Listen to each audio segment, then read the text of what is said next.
All right. Hello, everyone. This is Volts for April 18th, 2025. How is decarbonization going in the UK? I am your host, David Roberts. Since at least 1990, UK greenhouse gas emissions and GDP have moved in different directions, down and up, respectively. The divergence, what economists call decoupling, particularly accelerated around the 2010s. The bulk of the emission reductions are due to the fact that the UK has effectively eliminated coal from its electricity mix, an extraordinary accomplishment for a country that mined and burned coal for almost 150 years. Nonetheless, the UK is, like most of the world's countries, not on track to meet its ambitious climate targets. To do so would require an immediate and sustained boost in action. But at this moment, the consensus behind net zero is shakier than it has been for a while. The Labour Party, which took power last year, is committed to achieving net zero by 2050 and has some ambitious nearer-term goals, but has cut back on climate-related spending. The Conservative Party, long at least a nominal partner in the effort, is now calling the 2050 net zero target impossible. I thought it would be a good time to check in on what's going on over there, how decarbonization has proceeded thus far, which sectors are on track and which aren't, what the current government is doing, what kinds of technologies and strategies are needed to reach the country's targets, and how to keep it all affordable. This is way too much for one pod, obviously, but I'm going to make a valiant attempt with Lucy Yu, who runs the Centre for Net Zero, a UK nonprofit research centre established by the Octopus Energy Group. Yu has 20 years of experience helping to scale up new companies and offering advice on technology policy and regulation to the UK government, the European Commission, and the UN. She has been in the game for a while in the UK, and I can't wait to talk to her.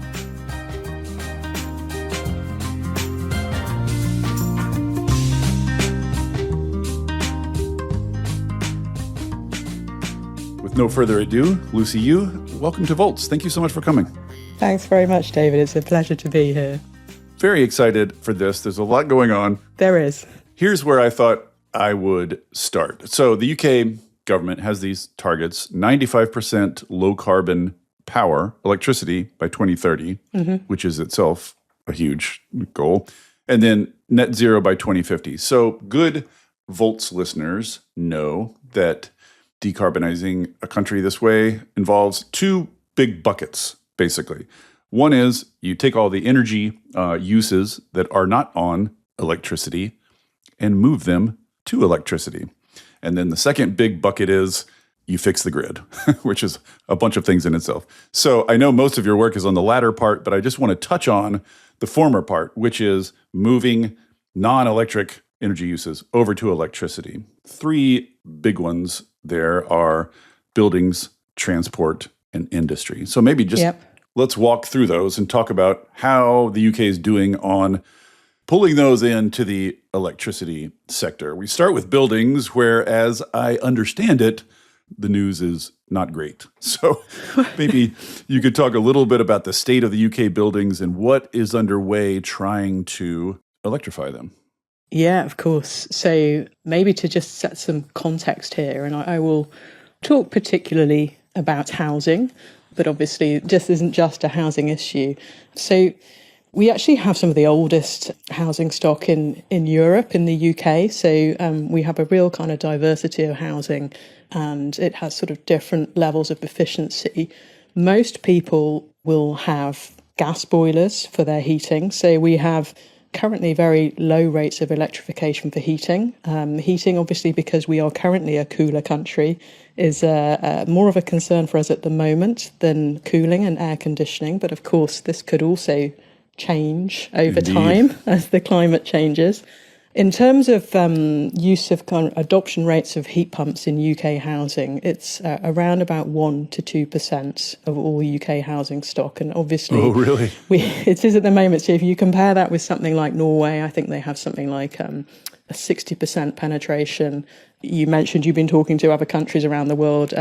These rates are far higher in places like Scandinavia. So a very low baseline in the UK. And I think there are a number of reasons for that we can get into. But ultimately, that needs to increase, and it needs to increase very rapidly. This is kind of one of the big public fights going on right now, isn't it? Like heat pumps are sort of like in the news in the UK in a way that they're really not here in the US. You're right, they are. And if we look at what the Climate Change Committee has said, so this is an independent, non-departmental public body. So it was formed under the Climate Change Act. This was a very key piece of legislation that was introduced back in 2008 in the UK. And they provide independent advice to government. Now, they have said in order to meet our net zero targets, we need to be installing as many as 600,000 installations per year by 2028. So this is a lot of housing stock that we need to be retrofitting, taking out gas boilers in particular and fitting with heat pumps. So that's the kind of scale of what we're looking at. I think there are a few things to be aware of. So one is that awareness of this technology is not as high as in other countries in the UK. I think that's changed over the past few years. The government has certainly been making attempts to address this. There have been a number of different initiatives to just raise awareness amongst the public about low carbon heating solutions. The government has also introduced heat pump subsidies. So these were introduced a few years ago now, and they continue to apply. Is this the boiler upgrade scheme? Correct, the boiler upgrade scheme. So it's the name is a little bit cryptic, but it is essentially a subsidy to help with the upfront costs of purchasing low carbon technologies. So that has been effective. That has certainly increased adoption rates. We actually did some analysis of that scheme. So we did some welfare analysis, and we calculated that was generating £1.24 in benefits to society for every £1 the government was spending. So if there are any economists listening, we looked at something called the marginal value of public funds. But we also estimated that could go up to £1.90 if that subsidy also led to what we call learning by doing, so effectively lowering costs of the entire industry, the supply chain, installation, and all of those things. So, as I said, awareness has historically been rather low in the UK. We have something of a relatively recent subsidy, which is proving effective in the market. When it was first introduced, it had a number of conditions which have subsequently been relaxed. So some of those conditions were around things like a house needing to meet certain insulation standards. Those have subsequently been relaxed. Oh, interesting. Yeah. Just in the name of speed? I mean, you just Yes. like there's so much to do. You can't be too fine-grained, I guess, on these things. Yep. And I think the other thing I'd say is we have a relatively early supply chain in the UK. So we have a relatively small number of heat pump installers. We clearly need to train a lot more. We did some piece of modelling a couple of years ago, and we estimated we might need another 25 to 30,000 heat pump installers by 2028. Oh, geez. And that's nationally, yeah. Well, it seems like, kind of a great opportunity for trades. Guaranteed growth area. Is the adoption anywhere close to on pace to hit that target, or do you think much more is needed there? It is increasing, whether it's close to hit that target. So we will need to train more installers so we don't hit a short-term crunch. Mm-hmm. When the modelling that we did, so we built an agent-based modelling, we did find that adoption was very sensitive to public awareness. So I think increasing that awareness of heat pumps as a technology will make a lot of difference. And we also found that the upfront cost, so the initial cost of purchasing the heat pump, paying for the installation, was a barrier to adoption. So those subsidies should really be helping to accelerate that adoption. The other thing really that would help would be to rebalance levies on fuel in the UK. So There are levies that apply to electricity, every kilowatt hour of electricity, that don't apply to gas. And what these effectively mean is that currently the cost of operating a heat pump is more expensive than the cost of operating a gas boiler. So again, addressing these structural situations, making a heat pump as cost effective or cheaper to operate than a gas boiler is also going to be one of those things that really helps to accelerate adoption. And is the idea that most of heating and cooling electrification will be done with individual air source heat pumps, or is there a push to do some of this district heating and cooling, maybe the geo exchange? These things are very trendy now. Yeah. Is there a look outside the heat pump? There are a number of district heating projects already throughout the UK, and certainly we do expect more of those in future, and they're particularly suitable for certain types of developments and maybe kind of larger blocks of apartments and those sorts of things. Mm-hmm. But there's a lot of other housing stock in the UK for which that is less likely to be suitable. And for those, the sort of individual heat pump installations are more likely to be the appropriate solution. Mm-hmm. There's probably obviously lots more to say about decarbonizing buildings, but let's move on. Got other things to hit. So transport, in terms of electrification of the vehicle fleet, where is the UK? Obviously, like your Norways are kind of leading the way. There are some leaders and laggards. Where is the UK in that process? At the moment, something like around 4% of all cars in the UK are electric vehicles, but that's the entire vehicle fleet. If you look at the number of new vehicle purchases, the percentage is much higher. I think it's around 20%, the most recent figures that I've seen. So the UK public is certainly increasing its interest in electric vehicles, and they are increasing in adoption. At the government level, we have what's called a zero emission vehicle mandate, or ZEV mandate, and this places requirements on manufacturers for all their new vehicles sold to sell a certain percentage as electric vehicles, and that percentage is effectively ratcheted up year on year. And so by 2030, that percentage is 80%. And by 2035, the intention is that would be 100% of new vehicles sold are electric vehicles or zero emission vehicles. Yeah, what's the kind of public opinion valence on that? Is the public excited about electric cars? It's just because in the U.S. it's proving an opportunity for our conservative party to, yes. Make hay. So I don't know what it's like over there. Yeah, I think the public is excited about electric vehicles, particularly if you are able to charge your vehicle at home and you have access to a time of use tariff. Now, if those two things are true, one of the big benefits that you have is that you can fuel your vehicle, you can charge the battery to capacity much more cheaply than you could fuel it using petrol or diesel, for instance. So for those people, this is a bit of a no-brainer in terms of if they can cover the upfront cost, then the ongoing costs of fueling the vehicle, operating the vehicle are extremely low.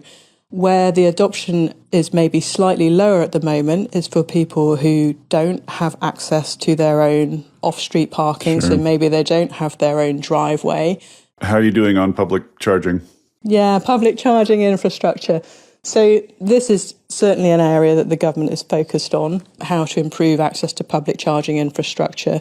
And we at Centre for Net Zero have also been running a field trial to look at how we could vary pricing on the public charging infrastructure, effectively to use the growing fleet of electric vehicles to actually support the grid. So if there are times and places where there is, for instance, a kind of an excess of renewable generation that might otherwise have to be curtailed, could we actually use lower prices to encourage people to soak up that energy? Therefore, they are able to charge their vehicle more cost effectively, but there are also benefits to the wider system as well. So these are certainly things that the government is exploring. Are there supply side subsidies here too, or is it all through the sort of stick on the manufacturer side?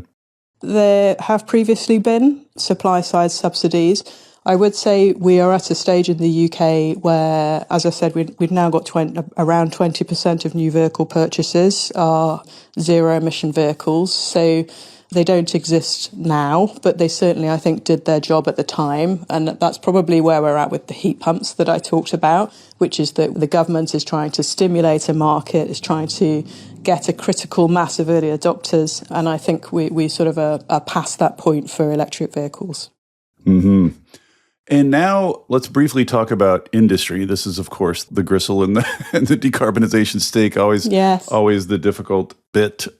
What is the state of UK industry? And is there, the last thing I looked was a headline about maybe like a giant steel plant shutting down and leaving the UK. So what is the state of an industrial decarb in the UK? Is it anywhere at all? It varies a little industry by industry. There are lots of points we could unpack here. One of the things that is currently a sort of a hot debate in the UK is about the structure or how the electricity market is arranged. And just to give a very simple overview, we currently have a single national price for electricity in the UK. What that means is that there is no distinction between maybe parts of the UK where, for instance, renewable energy might be able to be produced and generated very inexpensively. That could be windy parts of Scotland, for instance. Any customer who might be using that energy will pay the same. They won't see the benefit of that under the current pricing system. Now, a possible change to this market arrangement is currently being debated. And there are sort of two options on the table. Now, certainly for the sake of time, I'm not going to go into the finer grained details of those two options. But what I will say is that both of them would provide effectively a sort of sharper price signals in the market. So we would move away from having a single national price. And what that may mean, particularly under one of those options, is that what you might start to see is industry then making decisions about where they locate, also being able to use more of their electricity demand from lower carbon sources. So something like that could be one of the things that really causes industries, particularly the energy intensive industries, to be able to decarbonize the energy that they're using. Going to move industry to the coast then, right? Won't that effectively be the... Yeah, I mean, I think it provides a great opportunity. And the thing is, we have some of the most expensive electricity, certainly in Europe, if not maybe the world, in fact. And that is because there was a report published, I think, last September by Mario Draghi. And he found that in the UK, gas was setting the price of electricity as much as 97% of the time. So the issue is, unless there is some kind of market reform, we will continue to have a scenario in which if the price of gas is particularly high, then it is that's setting the price of electricity. So there is an opportunity to move away from that kind of market arrangement and to have much lower priced electricity that then could provide an opportunity for industry. Oh, interesting. Well, you're setting me up perfectly for my segue here. So let's turn our attention to the electricity grid. And so a little bit of history might be helpful here. So one of the features of the UK market is sort of liberalization of the electricity market. You were early to that. And as far as I know, kind of a leader in the sort of liberalization of electricity markets. Maybe talk just a little bit about that history and kind of where it's settled now, sort of how the UK electricity market is structured. Yeah, of course. So, I mean, I can maybe give you a blow-by-blow account of the previous few decades, really. So, as you said, in the kind of 80s to 90s was really the kind of period of market liberalisation in the UK, but also some of our kind of early emissions reductions. So both the gas and electricity markets were privatised over those 2 decades. We also, during that time, the UK signed the Kyoto Protocol. So that was signed in 1997. So that was a kind of an international treaty, and in that we committed to certain emissions reductions. So you can almost think of that as the start of a long chain of activity and milestones that have followed. So was some of the electricity market liberalization, one of the things I want to figure out is like, what was the attitude toward coal then? Like, was that done in part to get rid of coal, or was it done for other reasons? I think that's probably a question maybe better directed to others, but I would certainly say it was the start of coal being sort of pushed out of the system. Sure, right. Like cheap gas comes in, right? Same thing happened in the yeah, US. Exactly. So I would say, it's effectively caused something of a dash for gas. So right. That was the period at which we started to see CCGT, so combined cycle gas turbines, right. that type of technology begin to replace coal. I would say if you wanted to kind of really dig into, what are the things that actually came together and enacted to push coal out of the system, I would say there were things that happened in the follow-on decades that were as important. So if we look at in the 2000s, for instance, we introduced in the UK something called the renewables obligation. So that was 2002. And that was a market-based mechanism. So that mandated that utilities had to source an increasing share of their electricity from renewables. The EU in 2005, when the UK was still part of the EU, introduced its emissions trading system. So that imposed a carbon cost on power generators. And then, as I mentioned earlier, the Climate Change Act in 2008. So this is a UK act which was passed through Parliament, and that established some legally binding carbon budget. And the target at the time was an 80% reduction in greenhouse gas emissions by 2050 compared to 1990 levels. That's subsequently been increased to net zero by 2050, but it tracks back to 2008. Then if we look in the 2010s, that's when we really started to see coal phase out. We introduced something called the carbon price floor in 2013. And what that did was effectively underpin the price of carbon at a level that drove low carbon investment. Right, because at the time, just throwing in some history, at the time, the EU trading system, prices were very low. Like prices had the tendency to be very low. They're much higher now, but back then they weren't doing much.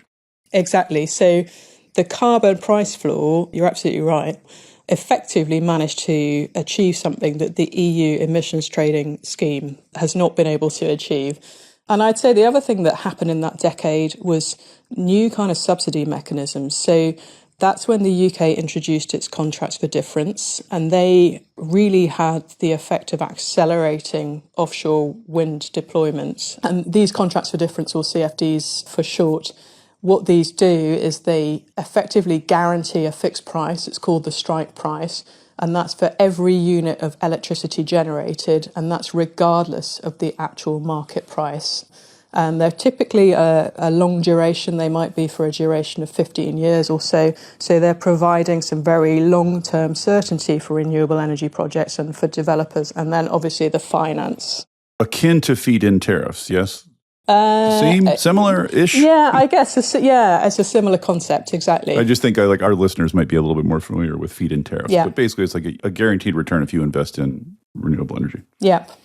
And then, so if you look at the graph of coal use in the UK, it is like a very peaky mountain. Like it went up really fast and peaked and then fell really fast. And I just sort of wonder, it's such a huge thing.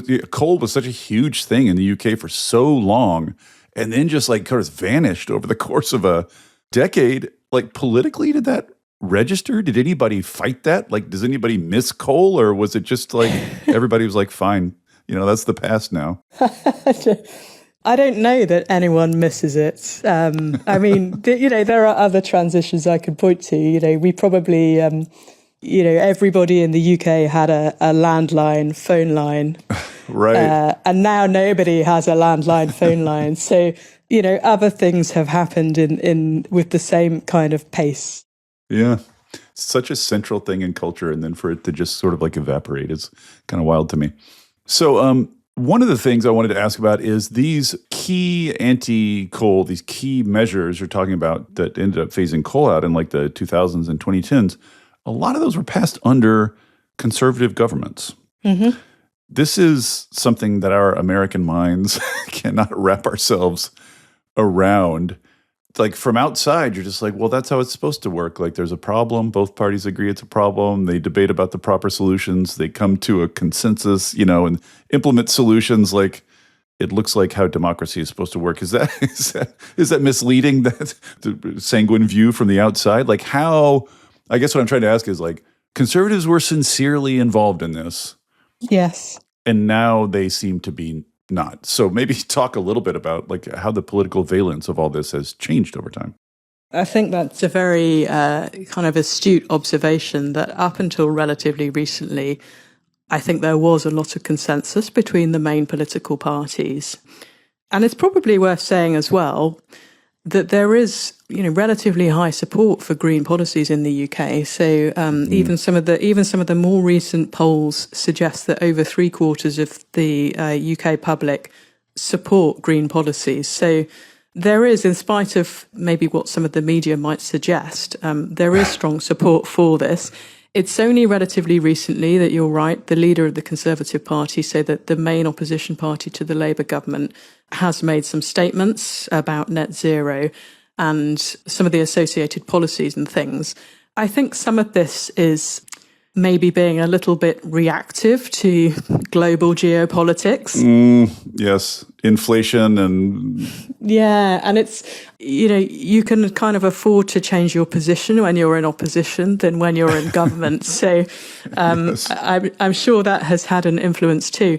I would say that Kemi Badenoch, who is the Conservative Party leader, she's been kind of arguing that rolling out renewables will lead to higher costs. And I think this is a kind of a flawed argument, if you like. So she has been suggesting that this is the case because we would effectively have to build two systems of electricity. So one that is based on renewables and one that's not. This idea that you need like one-to-one backup if you're building renewables. Oh yeah, we know that one. Exactly.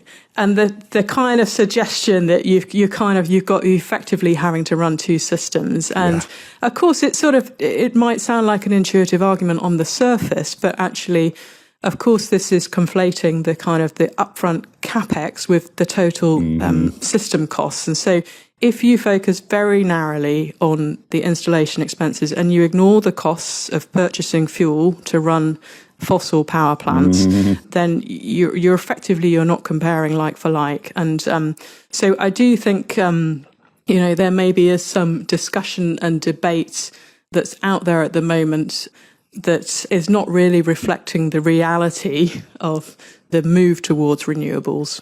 But probably like recent inflation and electricity prices being so high, energy prices being so high are creating kind of a fertile ground for this kind of pushback. So we'll return to the issue of affordability in a minute, since that's obviously so politically crucial. Okay, so UK's shooting for clean power by 2030. It has created this commission. You are one of the commissioners, have been appointed one of the commissioners. The idea, I think, is you go off and you make an action plan. The action plan has sectoral, each sector has its own sort of action plan. Mostly, as far as I can tell, the action plan is focused mostly on renewables and flexibility. Correct. We'll talk a little bit about the other buckets in a second. But so let's just talk about renewables. I mean, one of the sort of striking things when I look at the UK energy mix right now is wind is the hero here. Wind is the reason that renewables are kicking butt in the UK. There's very, very little solar. What's the deal there? Is it just that you're a gray skied country, or is there something else going on there? It's both of those things, I think. So we obviously are not the sunniest part of the world. But I think there is some relevance there to the kind of history of offshore wind in particular in the UK. I can give a very quick sort of headlines on the Clean Power Action Plan, as it's called. Please. So you're absolutely right that a large part of the plan focuses on expanding renewables. And so just to give some headline figures, going from around 17 gigawatts of installed capacity of solar today to around 47 by 2030, going from about 15 gigawatts of installed capacity of offshore wind today to around 50 by 2030. And then for onshore wind, that's going from around 14 to 28 gigawatts. Can we pause right there for a minute? Because this is something that I think even has made it over to US audiences. There was a bunch of onshore wind being built in the UK, and then the public, I guess, got irritated about it. I don't know how spontaneous that was, but there was a lot of pushback, and basically the conservative government put a moratorium on new onshore wind. So onshore wind has been kind of frozen for a while. So I wonder if we could just pause for a moment and talk about what is the state of that? Is the public still irritated? How are you going to double onshore wind capacity when everyone seems to hate it? Hey there, everybody. Don't worry, I'm not going to tell you about a new mattress or push a credit card on you. This isn't an ad. There are no ads on Volts. It is supported entirely by listeners like you. If you'll indulge me for a second, I'd like to ask for your support. I started Volts because we're all surrounded by depressing news about climate change and misinformation about clean energy, and it's never been more important to share the stories of the real people on the ground doing the real work of transition and all the ingenuity and courage and public spirit they are bringing to it. People are hungry to hear these stories, to learn from and find inspiration in them. I've heard from people who changed majors or careers after hearing episodes of Volts, people using it in classrooms and community groups, even state legislators who have passed bills inspired by specific episodes. Sharing these stories matters. It makes a difference. If you have found value in it and want to help me continue doing it, I hope you will join the community of paid subscribers at volts.wtf. It's about the cost of a cup of coffee a month.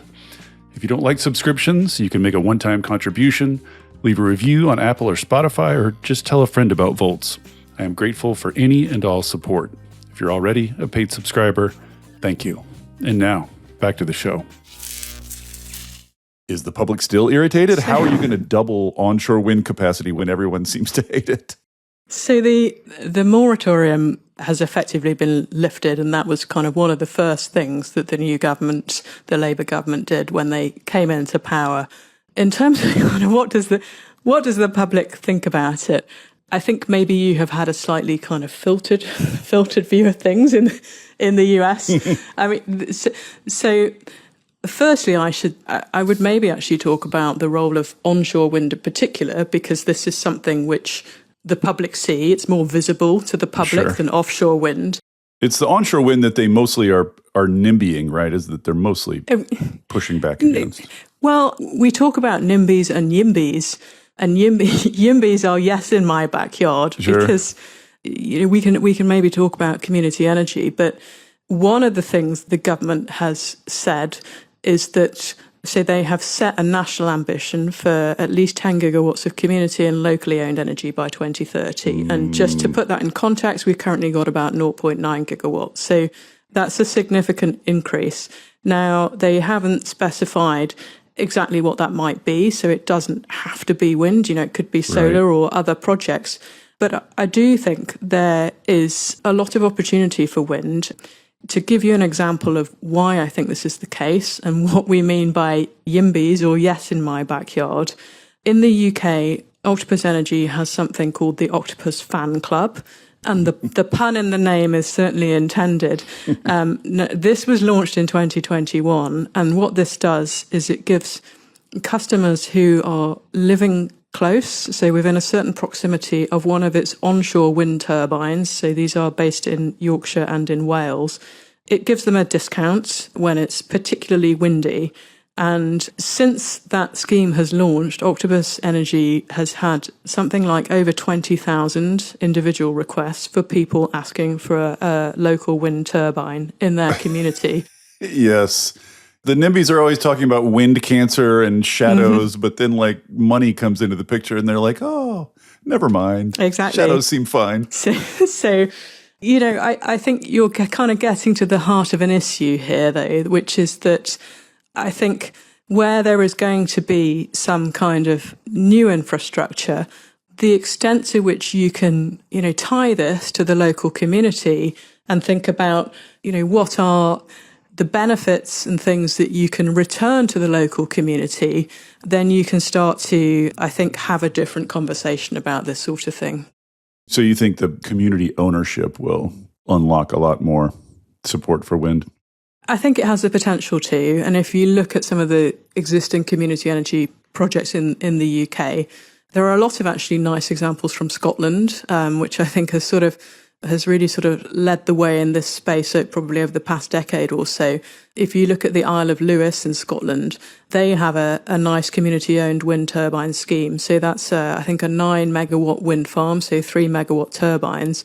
And they're using the revenues from that scheme to fund local social projects and for fuel poverty relief as well. So there are examples out there. The key thing really will be how we can replicate and scale these kinds of things, because I think rather than having a handful of them, we need to be seeing many thousands of these types of things across the country. So in this respect, what is Great British Energy? I just actually did a pod on New York State, which has passed a law that is using its public utility to sort of fill in the gaps and directly develop renewables to the extent that the state is falling short of its target. Is that kind of what's going on here? Is Great British Energy just kind of like, if the private market is not building this fast enough, we're going to build some public clean energy? Is that what's going on with that? Maybe just tell us, what is GBE? So Great British Energy, or GBE, it's a relatively new institution. So it's announced by the Labour government, and it's a publicly owned and operationally independent clean energy company. And I think the government has conceived GBE not just to be a financial vehicle, but they've also said that it will own, manage and operate clean energy projects. So it's not just providing the finance. And they have gone as far as to say that it will also engage in the production, distribution, storage and supply of clean energy. So it has quite a broad scope on paper. Has it done much yet? It's like a year old, right? Or a couple of years? Yeah, so the Labour government itself is not quite a year old, so GBE is slightly younger than that. It has actually just announced its first, I guess, major investment just last week, in fact. So last week, GBE said that it would put aside £180 million, and that would go towards putting solar panels onto schools and hospitals. Oh, yes. So it's a relatively small scale to begin with. I think they said 200 schools and 200 hospitals. So that's less than 1% of all schools in the UK. So just to put this into context. But it's certainly a welcome first step. And they have said that the profits that come from that will be reinvested then into the National Health Service and into education. So, and I think the first installations are due to be by the end of this summer. So we should start to see that happening. I'm so curious what the public's, I don't know, does the public even know it exists yet? Insofar as it does, it seems like that kind of thing would be popular. It seems like... Yeah, and I think we will have a better sense of this when these first installations start happening, right, because these are facilities and institutions that the general public interact with on a regular basis. So yeah, I think this could give an example of some of the first sort of projects or developments that start to make some of this stuff, start to crystallize it and make it a little bit more real for some people who may be so far, when they hear about net zero or they hear about the energy transition or clean power targets and things in the media, they feel very abstract, or they feel like, what has this got to do with me or my community, or how is this benefiting society? Hopefully these installations will help to just bridge that gap a little bit for some of those people. Yeah. Transmission. Big deal for decarbonization in the US. I assume for the UK also. I assume you, like us, do not have enough of it. I assume you, like us, have trouble building it fast enough. What's being done to push that along? Firstly, so certainly in the Clean Power 2030 action plan, transmission projects and reform to grid connection are a kind of a key part of that. So yes, in the grid connection, the queue is effectively being reformed or restructured with the aim of halving grid connection timelines by 2030. Ooh, so interesting. Love to hear that. Grid interconnection queue reform is big. It's hot here at Volts. I would say, we transmission is one part of the equation. Coming back to the kind of the headlines of the Clean Power 2030 action plan, the significant expansion of renewables. But as you said earlier, there's also a heavy kind of commitment towards having more flexibility in the system. We're going to get to that in a second. That's our finale here, because we love that the very most. And so obviously the more flexibility you can put into the system, potentially then you can reduce the need for grid infra build, particularly at the distribution level. Indeed. And just quickly, nuclear. Yes. Can you do nuclear quickly? Can we please? I don't want to. You opened the plant, I think, last year. It was, I hope everyone's sitting down, over time, over budget. Is the Clean Power Plan, the attitude toward nuclear, basically, we've got these nuclear plants, we're going to keep them running, and maybe we'll do some research on SMRs. That's, I guess, kind of where we are. Is that basically the attitude toward nuclear? I don't think it's a million miles away from how you put it. I mean, certainly, is there any plan to build more of these big plants? So the government definitely sees nuclear energy as part of the future energy mix. And one of the things that's being looked at the moment in relation to the Clean Power 2030 target is extending the life of some of the existing facilities. And that will need to be approved by what's called the Office for Nuclear Regulation in the UK.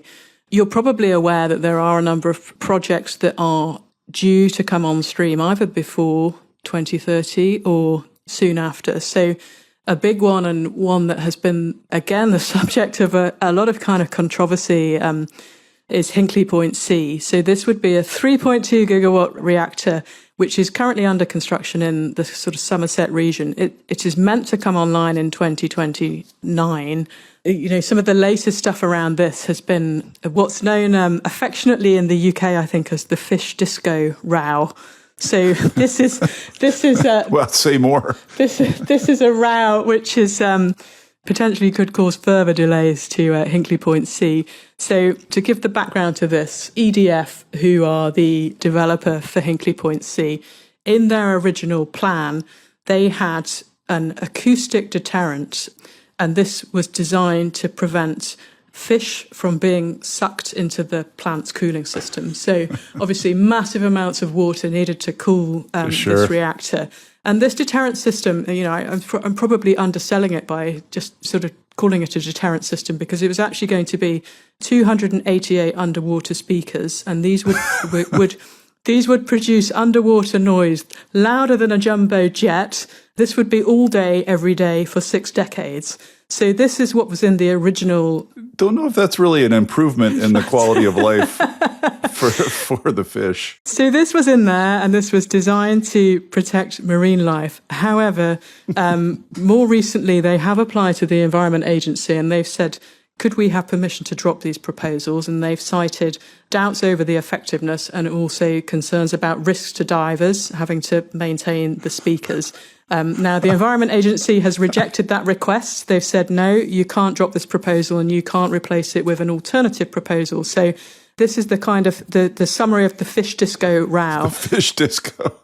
Yeah. It sounds like nuclear. So is anyone putting any particular money on actually completing this thing by 2029? Well, I'm not personally, but I'm sure others might be.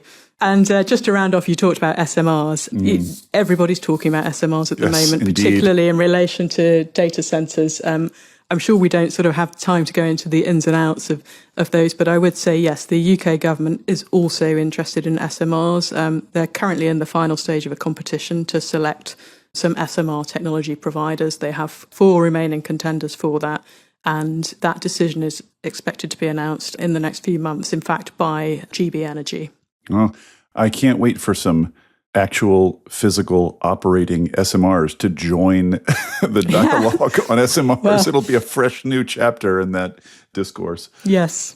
Okay, so let's talk about, to me, the always underappreciated, under-heralded superhero of the energy transition, which is demand-side management. Flexibility, I don't know if there's a term for that whole family of things, but as Volt's listeners know, this transition to renewables is going to make supply somewhat less controllable, and you have to compensate with that by making demand much more controllable. Yeah. So that's going to involve a lot of things. I think some reforms in the electricity market, some technology reforms. Your center is all into that.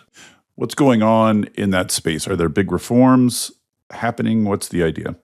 So, as we sort of discussed earlier, this is probably one of the key energy debates in the UK at the moment around energy market arrangements. And so it's called REMA, the Review of Electricity Market Arrangements. And as I said, one of the things that a change to the market design will mitigate is the fact that we have this situation where we have more and more renewables producing more and more of our electricity, and yet we still have a very high percentage of the time when gas is setting the price of the electricity. So yes, several people on social media asked about that when I brought up that I was doing this. Like, why are we still setting our prices based on gas? And gas is getting more expensive, I guess, is it partially because of the Russian mess?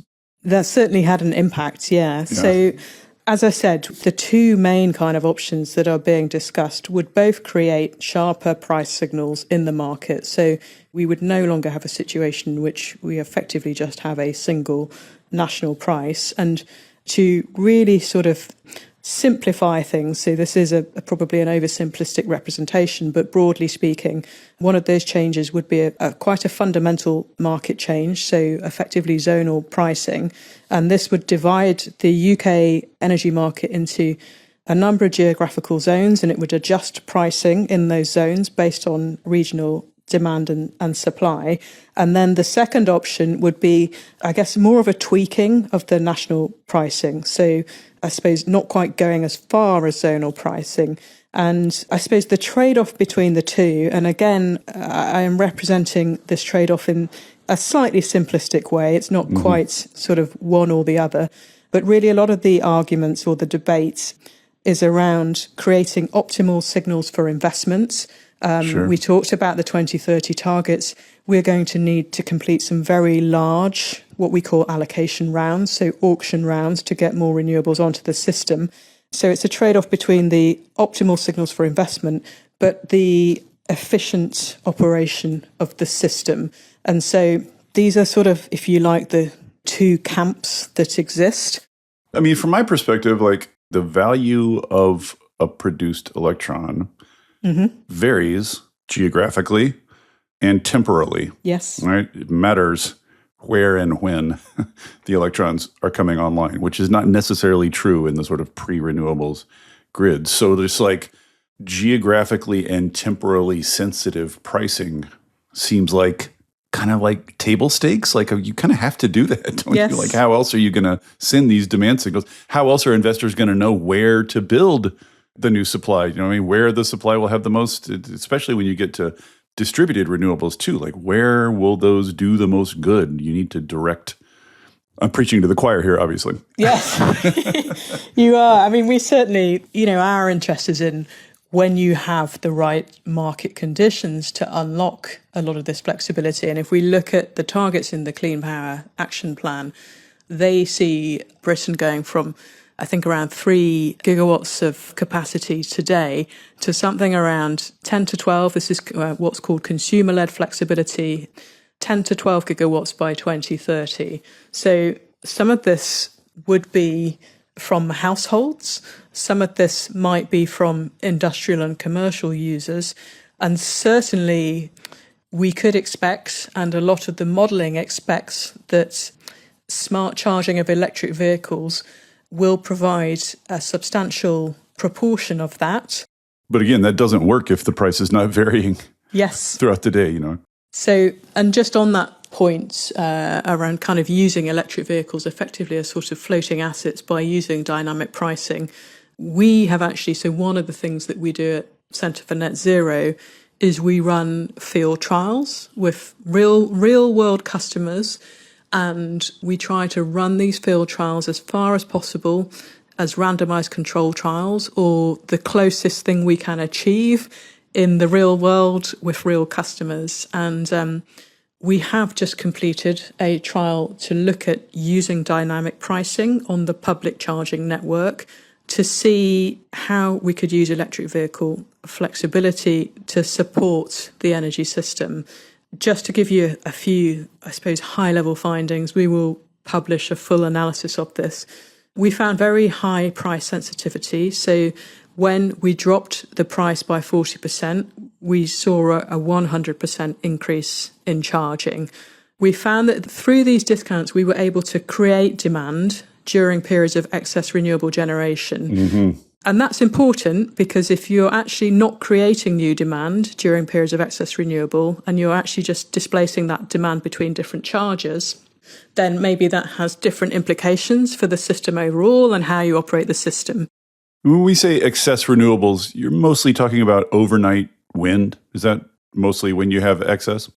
Yeah, so we see periods of excess wind in Scotland in particular. It's very windy in Scotland. Yeah. It could be overnight, but could also be some periods sort of during the day as well. So it works, basically. Well, so to the extent we can tell so far. Exactly. One other question, a hot topic here is data centers. Obviously, you mentioned. Yes. Which look on the surface like giant, unvarying loads, mm-hmm. which are kind of a scramble to the electricity system. There's some talk about demanding some flexibility from them and just how much they're capable of. Yes. Is this a pressing problem in the UK? Are the hyperscalers knocking on your door too, trying to build a bunch of these things? And how are you thinking about them? Yeah, the hyperscalers would love to be able to build more data centers in the UK. Even though the electricity prices is high. So under market reform, and depending what that looks like, we could potentially go from having some of the highest electricity prices in Europe to maybe some of the lowest, particularly in areas like Scotland. So some of this, may be predicated on where this government decision lands. Right. But I think you certainly raise an interesting point that, to a certain extent at least, you can move your calculations around the world, and you can maybe have some latency. Not everything needs to be computed instantly and near to real time. So there may certainly be some scope for that. The government recently announced a new AI Energy Council, and one of a number of things that group will do is to identify some zones within the UK in which they may try to speed up permitting for this type of infrastructure. But also, I think one of the ambitions for the government for that AI Energy Council is to think about how we can better forecast the future energy demand from AI and data centres, because I think what's been very interesting in sort of following this debate is that we had a period, I think, in which a lot of people were almost kind of panicking, and there was a bit of a frenzy about the amount of energy that large language models and newer AI models would consume. So we had a sort of a short phase in which there was a lot of hand-wringing and a lot of concern about that. I think we're still in our hand-wringing phase here. Yes. But I think what was very interesting about DeepSeek, kind of breaking cover, if you like, was I think a number of people then took a bit of a pause and a step back and said, well, does this maybe expose the fact that there has been a degree of guesswork going on here that, actually DeepSeek used some software, some algorithmic efficiencies. Mm-hmm. And I think we certainly will see more of those in future. But I think we'll also see hardware efficiencies as well. If you look at some of the new GPUs coming on the market, potential for sort of quantum and other technologies maybe to come on stream in sort of 15 to 20 year timeframe, perhaps sooner than that, who knows? So I think it's very difficult for anybody to really confidently assert what the future energy demand from AI and data centers will be. Yeah, isn't the conventional wisdom, though, that, this is just the rebound effect, right? Mm-hmm. Like all those efficiencies are just going to get eaten up with expanded use. I don't know. And, we're all about empirical, data and empirical observation at Centre for Net Zero. So we would kind of want to look at that. But the only thing I would say to that is we have to be mindful that, firstly, not everybody using AI is generating cat pictures.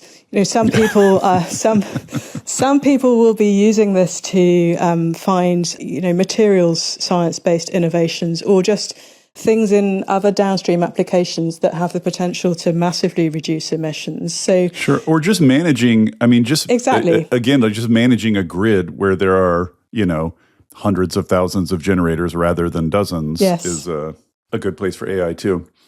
So one of the sort of overriding themes here, especially given the, let's say, somewhat tender politics of net zero right now, is just affordability. Like affordability is, from the public's point of view, is kind of the lever you pull where you get support or opposition. And it makes total sense to me that with inflation, high electricity prices, everything else, the ground is fertile right now for backlash to all this. And especially in a time when you need to ramp up and double or triple your forward momentum, obviously that's a big problem. So I just wonder, like, affordability, is it the overriding, like, are clean energy people in the UK appropriately obsessed with affordability? And like, so what are the main levers to try to do this without it hurting ordinary consumers? Like, what can be done? Yeah, I mean, this is a short question, but it's a long conversation. I think it's probably worth focusing a little bit on some of the things that are adding cost to the overall energy system in the UK, because anything that adds cost to the overall operation of the system ultimately ends up being socialised, so it ends up on customers' bills. Yeah. And those costs are coming from things like, so we talked earlier about excess renewable generation. We've done an incredible job of adding more clean generation to the UK energy system, but we are not always able to use that at times of excess generation. And that might be, for instance, because you have a part of the country that is particularly windy, but that generation region is geographically separated from regions of high demand. So an example might be generation in Scotland, wind generation, and then high demand in places like London and the southeast. So every time we are curtailing renewables in that way, there are costs to the system. Yeah. Is curtailment rising? Is it on its way up? Curtailment is rising. And so, that's one of the reasons why it's important that we look at market reform, but it's also another good reason to try to get more flexibility into the system. And this is one of the things that I think can help provide a more direct feedback link to the general public. So if we can help them to adopt technology, so I talked earlier about the impact that our heat pump subsidies have had on just starting to grow what is still quite a nascent market. But if we can help people to adopt those types of technologies, then they can participate in flexibility type services. So that might be as simple as just moving to something like a time of use tariff. So this is a tariff where the price varies throughout the day. And this type of tariff, and I guess one of the benefits of this type of thing is that if you couple it with effectively some intelligence in the technology. So a good example here might be somebody who has an electric vehicle who charges that vehicle on a regular basis, maybe on a daily basis. Some technology can provide a charging profile for that vehicle so that instead of plugging it in and it immediately starts charging until the battery is full, that it does that according to a different profile which has been designed to align with the local grid and the local grid conditions. And I think, maybe you agree, like the response to time of use will be much greater, I think, in the eventual case that almost all of this is automated. Yes. Do you agree? Yes. Yeah. I mean, that it may sound a bit jargony, but we sometimes refer to implicit and explicit flexibility. So implicit flexibility being almost as you described, it's kind of automated and it's sort of operating in the background, whereas explicit might be slightly more kind of ad hoc. It may be a little bit less automated in its nature. And so I think you're right, though, that ultimately this automation of a variety of different technologies. So, I'm talking about electric vehicles, but the households of the future under an electrified scenario, they might have an electric vehicle, they might have rooftop solar, They might have a home battery. And a smart panel that, Exactly. makes it all talk to each other. Yes. And it always has kind of struck me that because you have a kind of a single utility in a single market, one of the things I wanted to touch on is VPPs. We're out of time now, but maybe we could just touch on this quickly.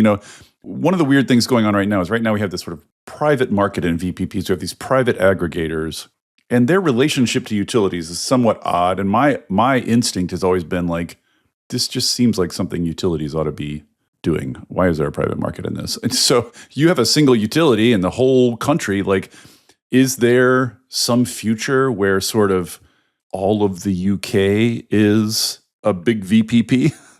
When you say we have a single utility, what are you referring to? Wait, maybe I'm just wrong about this. Isn't the National Grid the utility for the whole UK? Okay. So I'm thinking of a retailer such as Octopus Energy as the utility. Right. You have retail competition. Yes. So, yeah, you're precisely right. So we have retail competition. We did see a lot of retailers effectively kind of drop out of the market after Ukraine.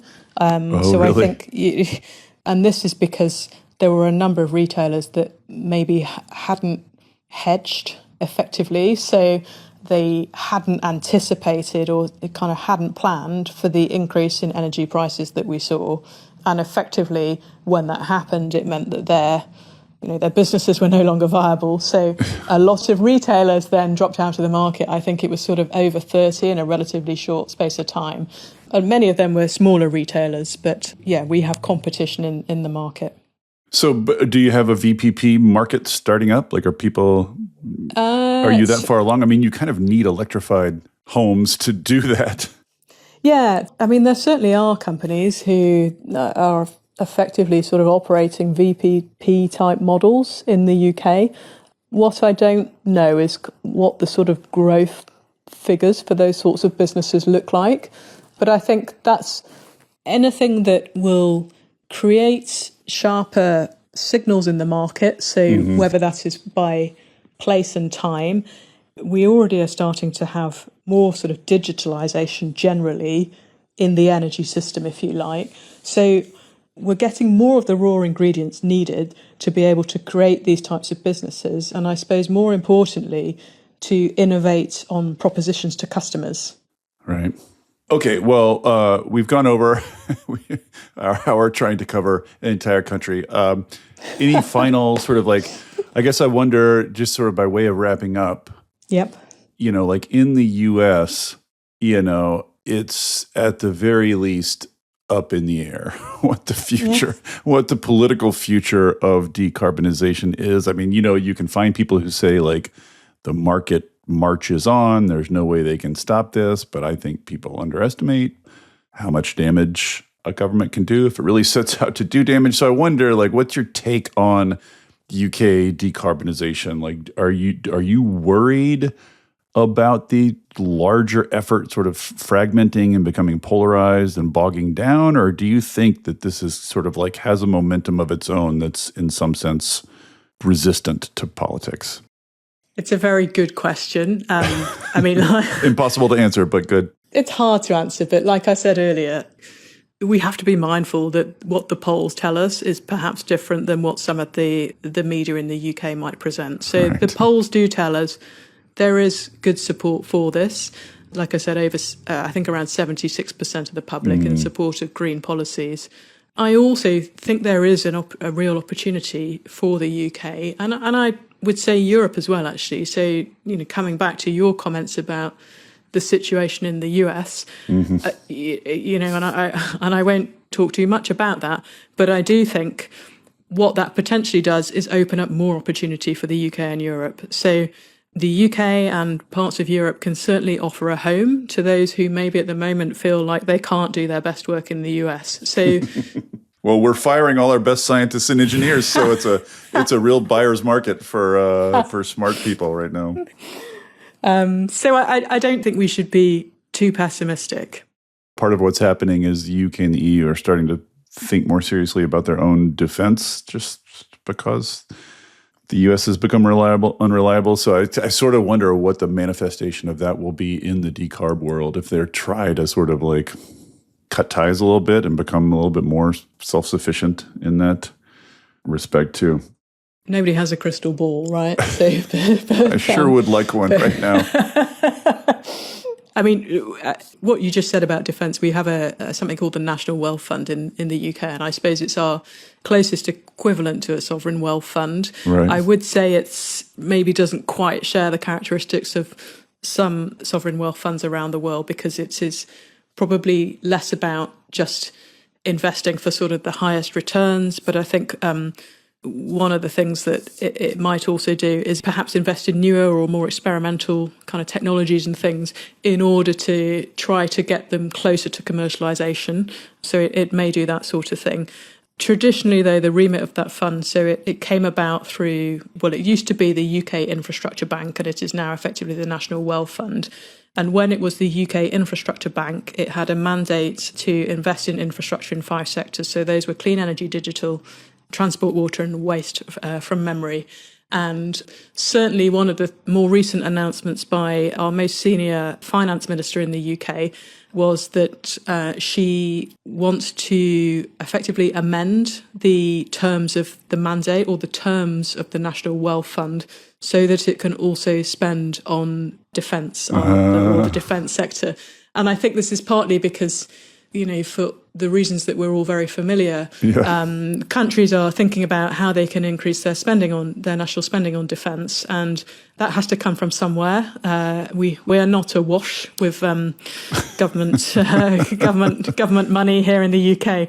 So certainly that does raise a question about, you know, what is the trade-off, if you like, almost, or, you know, what will that mean for some of those clean energy projects that might have been. Maybe also a good time for clean energy proponents to be making the argument that defense and renewable energy are not entirely separate things. Separate, you know what I mean? Exactly. Energy self-supply is big, and same with supply chains and all that stuff too.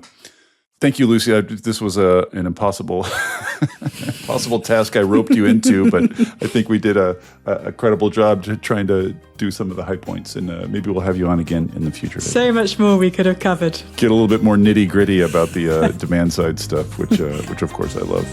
Yes, that would be great. Thank you for listening to Volts. It takes a village to make this podcast work. Shout out especially to my super producer, Kyle McDonald, who makes me and my guests sound smart every week. And it is all supported entirely by listeners like you. So if you value conversations like this, please consider joining our community of paid subscribers at volts.wtf, or leaving a nice review, or telling a friend about Volts, or all three. Thanks so much, and I'll see you next time.